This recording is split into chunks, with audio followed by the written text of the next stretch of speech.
Ouvintes da Rádio Bandeirantes e assinantes da Band News TV. Mas vamos falar de política? Porque o Fernando Schiller, cientista político, colunista de sempre aqui no Jornal Gente, está ao vivo conosco para a gente falar primeiro sobre o caso dos Correios, não é, Schiller? Houve muito leve trás nessa história, uma tentativa de um empréstimo maior do que esse que saiu, que não foi avalizado pelo Tesouro Nacional porque os juros eram acima daquilo que normalmente se cobra com empréstimos que têm o carimbo do Tesouro. Aí o presidente Lula chegou e falou o seguinte: queridos amigos do Tesouro, vocês vão sim avalizar esse empréstimo. E ponto. Bem, houve o aval, 12 bi de empréstimo, que será ali financiado por vários bancos, estatais e privados, e um prazo de pagamento para a empresa de 15 anos.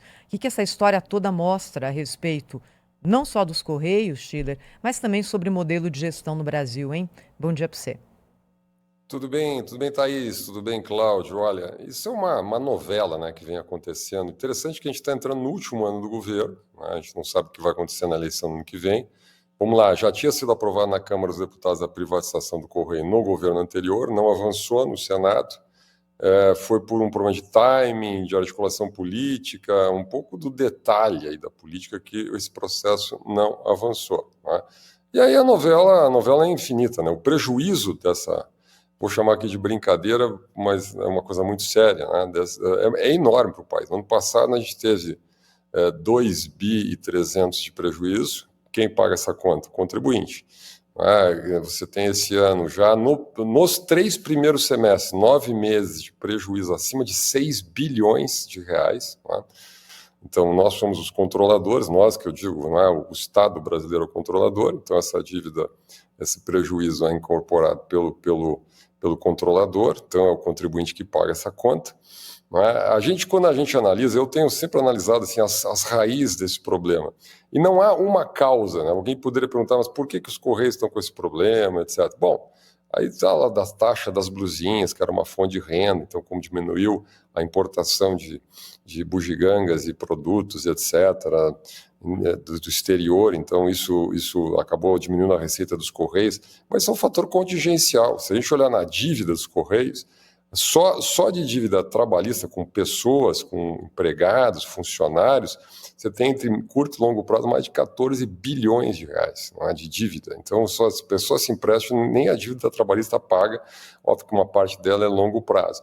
Porque as empresas acabam sendo muito objeto de ações por parte dos próprios servidores, dos próprios funcionários, então vira-se uma indústria trabalhista enorme. Não é?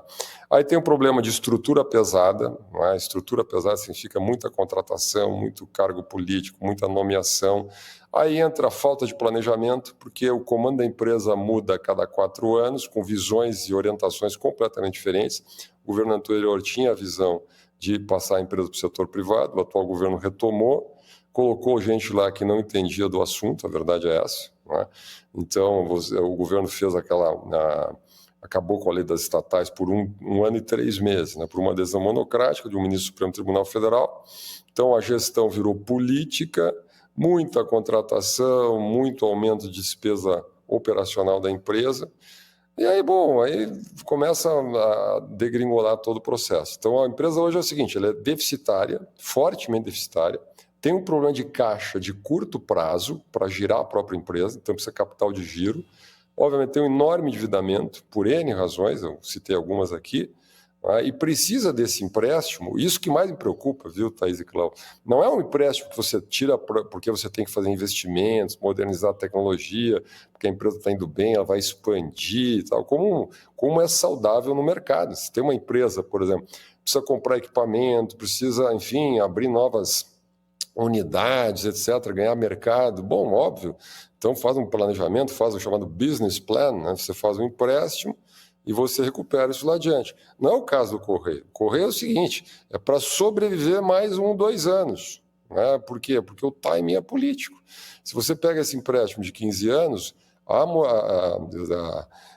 o pagamento é em 15 anos, mas você tem uma carência de 3 anos para começar a pagar, né? A taxa aproximada é 115% do CDI, mas só começa a pagar daqui a 3 anos e liquida em 15. Significa o seguinte, os próximos 3 ou 4 governos é que vão pagar essa conta. Entenderam a jogada? E o atual governo não paga nada. Quer dizer, então, o próximo governo, essa conta vai começar a ser paga na segunda metade do próximo governo. Segunda metade do próximo governo. Se o Correios, daqui a 2, 3 anos, tiver dificuldade de pagar essa conta, é muito fácil a retórica política dizer assim, administraram mal. A gente fez um empréstimo, tentou salvar o Correios, mas essas pessoas são incompetentes, não conseguiram agora melhorar a receita, fazer as reformas internas que eram necessárias, agora a gente não consegue pagar o empréstimo. Então entra tudo na retórica política, né? Isso é lamentável. O único detalhe é o seguinte, o único órgão federal, instituição que pode barrar isso, este aval do Tesouro, é o Senado Federal. Está na mão do Senado Federal, e aí entra o custo político para o governo conseguir maioria no próprio Senado para aprovar isso e empurrar com a barriga. Tudo por uma questão puramente ideológica, porque a opção preferencial, que é exatamente a privatização da empresa, está fora da mesa, não pode ser considerada, por uma razão puramente ideológica, porque o governo não quer fazer privatização, o Lula disse que não faria privatização. Olha, eu vou me lembrar aqui, Thaís e Cláudio, na campanha eleitoral, lembra da campanha eleitoral? Eu me lembro que eu fiz exatamente esse comentário no final lá do primeiro ou segundo turno, não me lembro, dizendo, olha, a diferença entre o Lula e o outro governo era essa, o Lula não vai privatizar. As pessoas batiam na cabeça, se atiravam no chão, ficavam bravas, nervosas, para dizer, não é assim, não é assim. É assim. Quando as pessoas elegem, tem consequências. Aqui eu não estou entrando no mérito, estou dizendo apenas isso. O Lula disse que não faria privatização, ele está firme com essa decisão até agora. Nós é que vamos pagar essa conta. O problema, né, Sheila, muito bom dia, é que, de fato, como você explicou bem, não tem como o governo, os Correios terem condições de pagar essa conta, esse empréstimo, né? E é mais grave quando a gente vê que é dinheiro, aparentemente, para tapar buraco, não é dinheiro para fazer um investimento na modernização, na recuperação dos Correios, etc. Hoje é preciso lembrar que os funcionários estão em greve, minha gente. Para completar a tragédia, os funcionários estão em greve, reagindo ao fato de que a direção dos Correios fala em acabar com o plano de saúde, que é único no mundo, né? Um plano de saúde que beneficia para trás, até pai, e até casos de avós de funcionários que são beneficiados, são segurados pelo plano de saúde. E aí eles estão fazendo greve. Além de 67% do conjunto de funcionários estarem na Justiça do Trabalho, terem processado a empresa onde trabalham, a empresa que já está ali numa situação muito, muito ruim. E eu lembro, estava ouvindo agora a explicação do Sheila e me lembrando da entrevista que fizemos recentemente com Marcos Pestana, que foi integrante do Conselho de Administração dos Correios, trabalhou no Ministério das Comunicações e tal, conhece bem o assunto, e hoje é da Instituição Financeira Fiscal, independente do Senado, e ele explicando isso, faria sentido um empréstimo se o futuro do Correio pagasse o passado, né, com esse empréstimo, e isso não vai acontecer, né, Sheila? Não, isso é um tiro literalmente na lua, né? É evidente que se o Correio não tem um planejamento estratégico para melhorar a receita, para se tornar competitivo no mercado, etc., é uma empresa monopolística. Vamos lá. Muita gente diz assim, o Correio não pode ser privatizado porque ele é estratégico, porque entrega cartas em lugares distantes, etc. Ora, o Brasil vem privatizando o saneamento básico. Né? Nós fizemos o marco do saneamento básico, que foi celebrado por todos, continua sendo celebrado por todos. Só vou dar um dado para vocês aqui.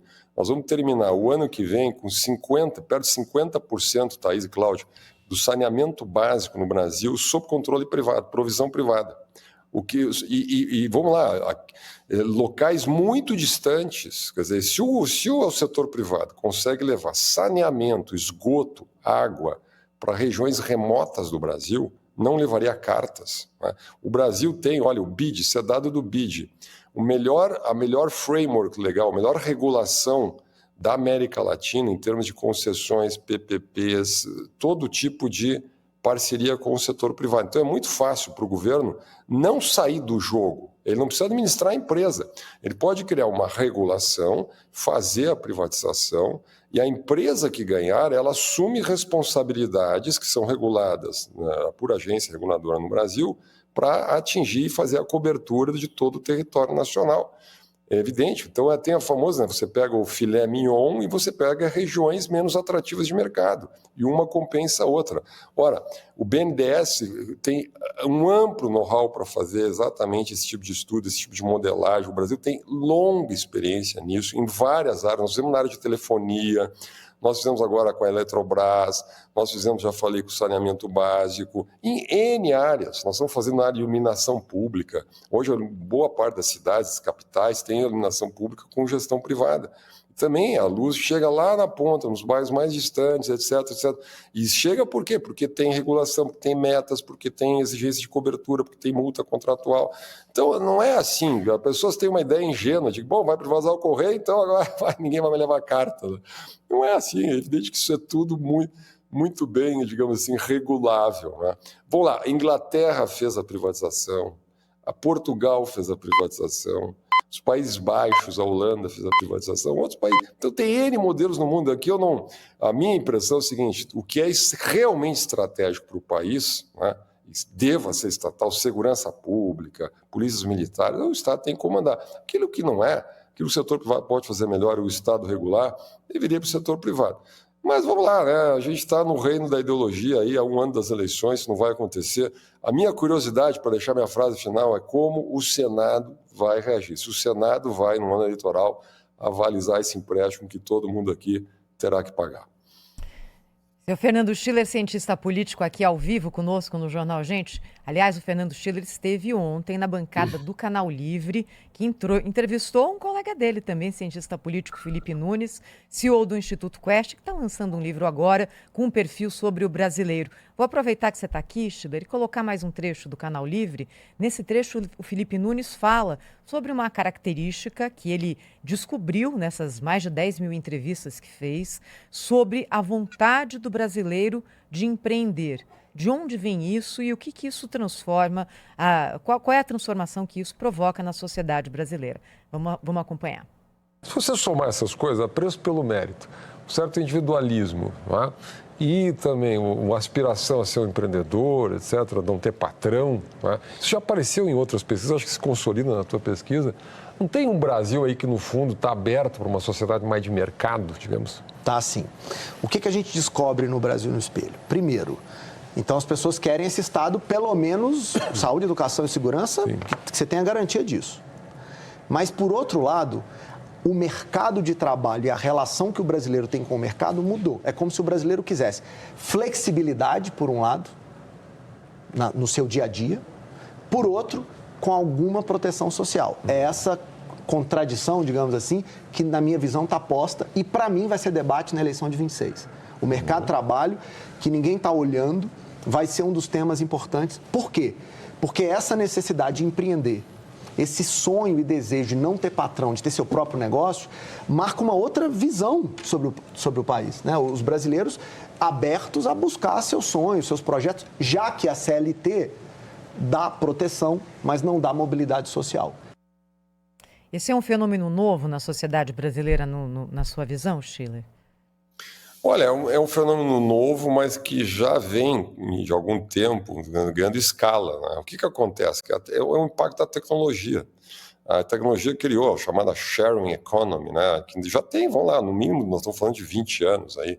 O que é a sharing economy? Né? Os vários modelos, né? Ou que é uma economia baseada nas plataformas digitais, alguns chamam de plataformização, a platform economy, né? Então você tem aí a relação mediada pela tecnologia, você tem os aplicativos, você tem N maneiras de tornar cada pessoa um pequeno empreendedor trabalhando ligado a plataformas digitais, as mais diversas, né? Que geram renda e que a partir dali, o que demandam? Flexibilidade, as pessoas fazem o seu horário, administram o seu volume de trabalho. Por isso que boa parte dos entregadores, né, de alimentos, etc., nas cidades brasileiras, motoristas dos aplicativos, etc., não querem uma regulamentação exaustiva. No mínimo, no máximo, uma regulamentação leve, que dê algumas garantias, alguns direitos, etc., mas que preserve a flexibilidade. Eu converso muito com motoristas de aplicativo por aí, eu tenho certeza que muitos estão nos escutando nesse momento. E com todos que eu converso, dizem a mesma coisa. Cada um já sabe qual é o seu nicho de mercado, cada um já sabe onde é que anda na cidade, quais são os horários mais apropriados. Todos sabem mensurar exatamente qual é o volume de trabalho que precisam para tirar uma renda X no mês. Então, há um conhecimento, as pessoas aprendem a lidar com isso. Não é? E, para isso, elas precisam ter flexibilidade, liberdade, carga tributária baixa, para não ter que pagar uma fortuna para o próprio governo. Então, você vai colocar CLT, ótimo, olha a carga tributária que vai incidir aí. Qual é a rigidez? Se você é motorista do Uber, você quer passar a assinar carteira de trabalho e virar motorista fixo de uma empresa para ganhar metade ou menos do que você ganharia no Uber, tendo muito menos flexibilidade, né? Então, assim, isso nós tivemos aquela crise do Pix, eu me lembro, né, faz mais de um ano agora, que causou um enorme prejuízo para o governo, porque o Pix é um pouco o símbolo disso tudo, né, do prestador de serviço, de N relações de mercado, que muitas vezes são informais, isso é ruim. A gente vem crescendo no Brasil muito o MEI. O MEI é uma forma de regulamentação. Acho que tem um problema de desenho no MEI, mas nós temos perto de 15 milhões de microempreendedores individuais no Brasil. Várias pesquisas vêm mostrando isso. Ou seja, as pessoas até querem uma certa proteção, isso é natural. E em serviços que são rotineiros, onde tem todas aquelas características de tempo de trabalho, de jornada de trabalho, de subordinação direta, de exclusividade, que a própria Justiça Trabalhista lista, ali faz sentido você ter a CLT. E mesmo assim, na minha visão, até um certo padrão salarial. Depois deveria haver muito mais liberdade de negociação. Então, quanto mais a tecnologia avançar, quanto mais o trabalho se ligar mais a conhecimento e menos rotinização, mais se demandará flexibilidade. Olha, o mundo político não está prestando muito atenção a esse tema. Nós estamos insistindo na jornada 4x2, não a 6x1, etc. Mais rigidez, quando a gente deveria dar mais flexibilidade, né, para o mercado de trabalho. É isso que a pesquisa Quest mostrou. O livro, aliás, é muito interessante, do Felipe Nunes, né, a gente entrevistou ontem. Eu quero ver como o mercado político, como os candidatos vão reagir a esse Brasil empreendedor aí que vem surgindo, que a gente às vezes não percebe. Sheila, eu gostaria de um comentário seu. Certamente tomou conhecimento com o Brasil todo, né, de uma revelação do jornal O Globo, do colunista Lauro Jardim, indicando que a esposa do ministro Alexandre de Moraes, ministro do Supremo Tribunal Federal, ela teve o patrimônio pessoal aumentado em 232% em apenas um ano, entre 2023 e 2024. É um patrimônio que passou dos 24 milhões de reais para quase 80 milhões de reais, 79,7 milhões de acordo com o colunista do jornal. Eu queria saber de você se esse tipo de revelação pode de alguma maneira impactar no jogo político ou não, ou isso vai acabar sendo esquecido rapidamente pelas páginas dos jornais. Enfim, como você avalia esse tipo de revelação, que tem muito a ver, certamente, né, com aquele contrato fabuloso que o escritório de advocacia da esposa do ministro Alexandre de Moraes firmou com o banqueiro Daniel Vorcaro, do Banco Master, né, um contrato de 129 milhões de reais. Se você pudesse fazer uma avaliação sobre isso, por favor. Olha, Cláudio, eu acho que esses assuntos, quer dizer, toda essa temática extremamente constrangedora para o país, para a nossa democracia, eu tenho até dificuldade, confesso, de lidar no detalhe com esses assuntos, não é? Porque eu acho que hoje existe uma demanda, quando a gente vê que nós temos uma demanda no Brasil por um código de conduta para a Suprema Corte brasileira, você já vê o tamanho do problema, né? Primeiro que esse código de conduta já deveria acontecer, já deveria existir há muito tempo. Qualquer pessoa que trabalhe numa empresa, você tem lá a área de compliance, você tem códigos de conduta. Eu trabalho, por exemplo, universidade, dou aula, etc. Tem código de conduta, tem compliance, tem regras que são muito claras para todo mundo, não é? E então, assim, como que uma corte, um tribunal que lida com questões tão delicadas não tem ainda um código? A ideia de que, bom, dado que ministros estão acima do bem e do mal, não precisam de código de conduta, porque sabe se autorregular, etc. Então, assim, a sociedade precisa avançar muito nessa direção, né? Agora, a minha discussão sobre o impacto político disso, a minha desconfiança, viu, Cláudio, eu posso estar enganado, o futuro dirá, é pequeno o impacto. Porque boa parte da sociedade brasileira, na minha visão, já de alguma maneira foi se acomodando a essas notícias, né? Vamos lá, nós tivemos os escândalos de corrupção, Mensalão, Petrolão, uma quantidade enorme de escândalos no passado. Boa parte dessas pessoas foram o quê? Perdoadas, né? Voltaram ao poder, né? Continuam, quer dizer, então, nós tivemos o caso, para mim, mais simbólico de todos, que é o caso do ex-governador Sérgio Cabral, né? Foi condenado há quantos anos? Centenas de anos, eu já perdi até a conta de quantos anos ele foi condenado. Não é? E, bom, atualmente ele faz lives já há alguns anos, né? Lives em piscinas, em coberturas na zona sul do Rio de Janeiro. E tá bom, a sociedade, de alguma maneira, o Brasil é um país muito estranho, né? Nós acabamos julgando a questão ética a partir das preferências políticas.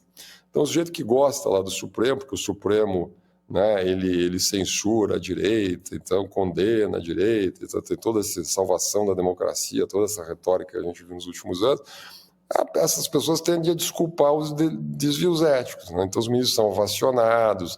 Ninguém está muito preocupado, aparentemente, com isso, né? Óbvio que cria um enorme mal-estar, né?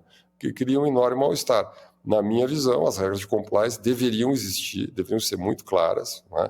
Especialmente no que diz respeito a conflito de interesse, né?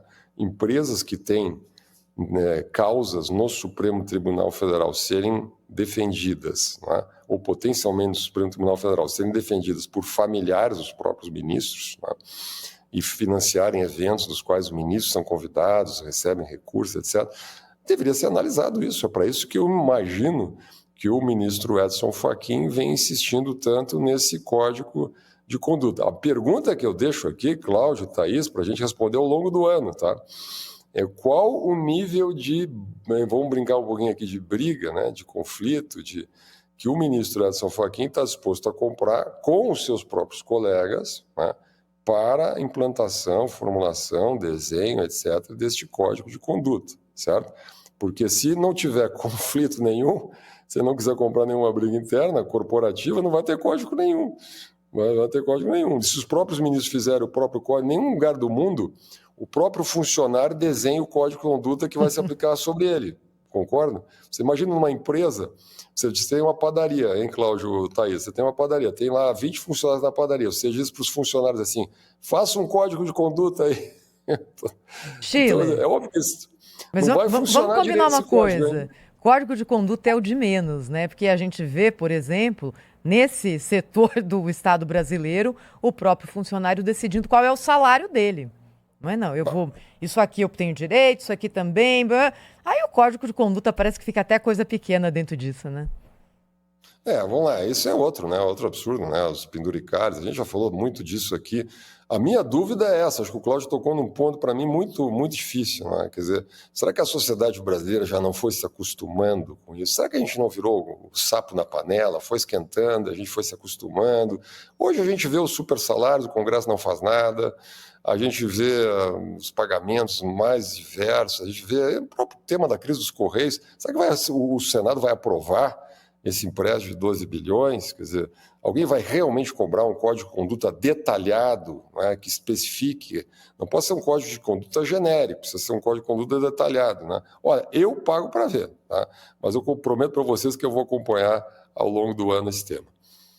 Fernando Schiller, cientista político, sempre conosco aqui no Jornal Gente. Schiller, bom Natal, mas você segue com a gente essa semana. Você volta na sexta, né, Schiller? Isso, sexta-feira eu estou aqui, ó. Bom Natal para todo mundo.